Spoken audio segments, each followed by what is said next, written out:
The average person uses more than 100 toilet paper rolls each year, and that's a big reason why the toilet paper industry makes an incredible $100 billion worldwide. So now you're wondering, how do they make toilet paper? It all starts with collecting wood. They use a special machine called a timber harvester, which weighs a whopping 18 tons. This machine is like a jack-of-all-trades in the forest. It can cut down trees, remove their outer layers, and chop up the trunks in less than a minute. The wood they collect isn't good wood though. It's the crooked or low-quality trunks that aren't suitable for making furniture. These tree trunks end up at a site where they get turned into pulp, the raw material for making paper and toilet paper. To turn wood into pulp, they first make wood chips. A wood chipper is a big machine that cuts the wood into small, even pieces.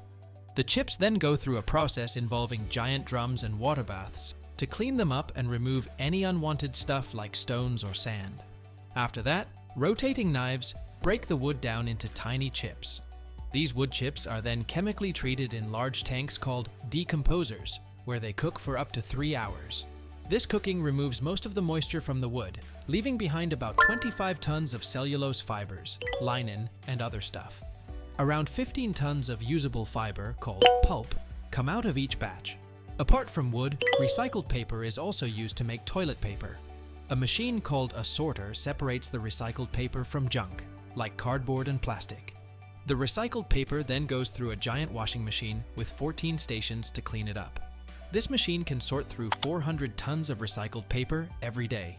Once the recycled paper is cleaned, it goes through a process to break it down into pulp. This pulp undergoes various steps like sieving, fine cleaning with centrifugation, and de-inking with soap. The end result is a sludge-like substance that is treated with bleach and water to make it suitable for paper production. Now, with both wood and recycled paper pulp in hand, the factory moves on to making actual paper. The paper machine, a massive 120-meter monster, goes through 4 steps to produce solid paper from the pulp. The wet paper sheet is pressed, dried, and ironed to remove creases in just 7 seconds. Finally, the paper is wound around a dryer. To make the paper soft and give it a slightly wrinkled look, it undergoes a process called creeping. The paper is scraped off a dryer with a metal blade during this process. The completed paper is then wound on big reels that can weigh up to 5 tons. This paper is ready to be turned into toilet paper. A toilet paper roller machine, though smaller at 80 meters, churns out about 500,000 rolls a day. Multiple large reels of paper are unwound simultaneously, and the number of layers depends on whether the toilet paper is 3-ply or 2-ply. Different patterns are printed on the paper based on the brand, and micro-embossing adds that characteristic dotted texture.